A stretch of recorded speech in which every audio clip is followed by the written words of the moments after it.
Hello. चलो मैं तुम्हारे लिए आज एक इन्फॉर्मेशन लाया हूँ। शायद बहुत जनों को पता भी होगा, पर पता होने से भी कोई मतलब नहीं है चीज़ का। अच्छा मुझे ये बताओ कि तुम्हारे सरपंच की सैलरी क्या है?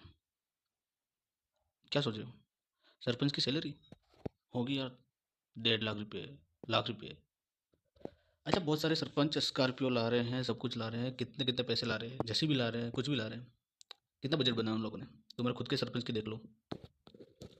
अच्छा मुझे ये बताओ कि सरपंच की सैलरी क्या होती है, सोचो। मैंने पढ़ा है आज इसलिए पूछ रहा हूँ। क्या हो सकती है तुम्हारे हिसाब से? चलो मैंने जो पढ़ा है वो तुम्हें भी दिखाता हूँ, तुम्हें भी पता चले एक्चुअली में सरपंच की सैलरी होती कितनी है। मैंने पूछा है मूल वेतन मिलाकर सरपंच और वार्ड पंच का पूरा ब्यौरा चाहिए, सरकारी सारे भत्ते मिलाकर।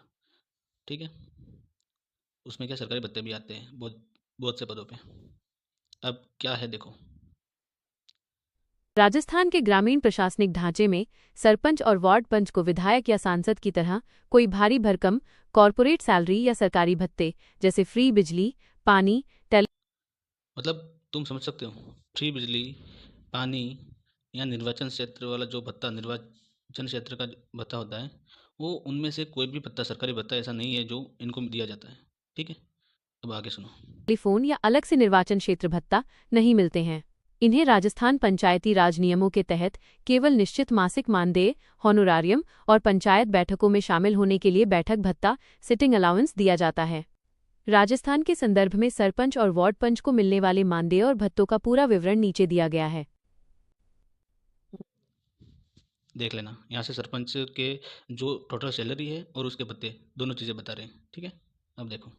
एक ग्राम पंचायत के मुख्य कार्यकारी यानी सरपंच के लिए वित्तीय नियमों के तहत मिलने वाली राशि इस प्रकार है।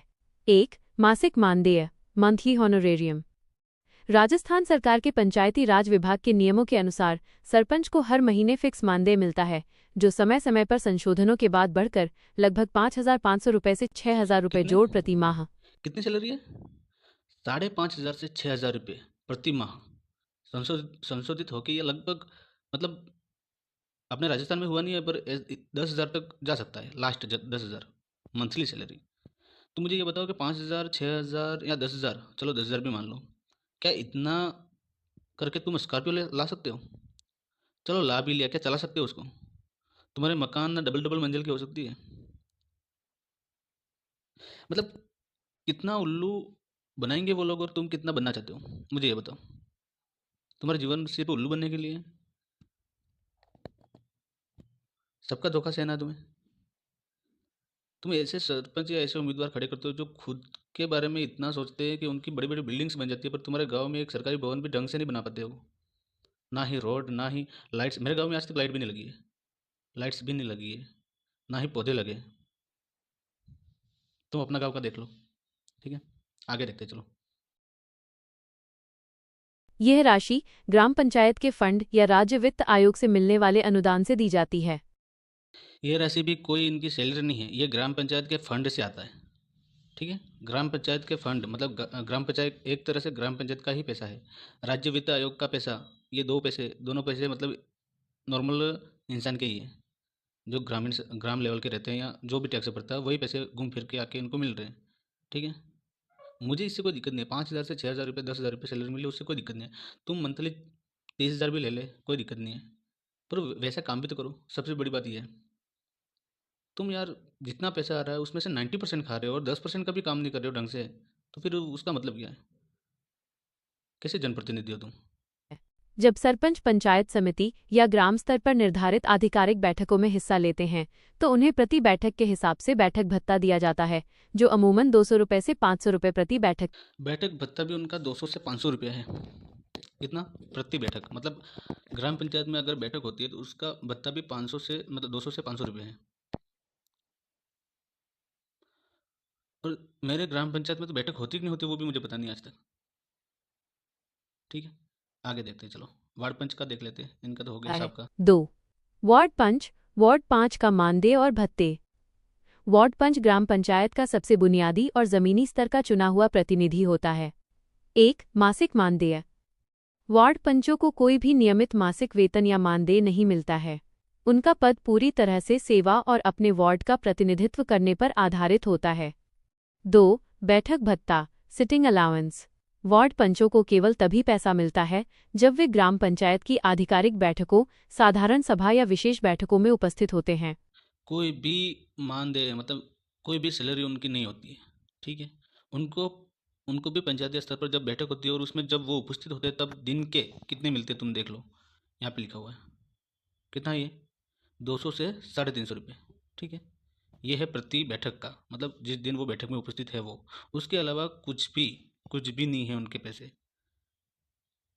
और वो कितना लूट रहे वो देखो तुम। मैं यूँ नहीं बोल रहा हूँ कि बिल्कुल पैसे मत लो तुम तुम्हारे हिसाब से जितनी कैपेसिटी जितना बनता है 30-40 हज़ार रुपया ले लो मंथली, ठीक है। मुझे कोई दिक्कत नहीं है इसमें, पर उतना काम भी तो करो। तुम तो बिल्कुल काम करने के लिए तैयार ही नहीं हो, बस पैसे लूट रहे हो हर तरफ से, हर चीज़ का।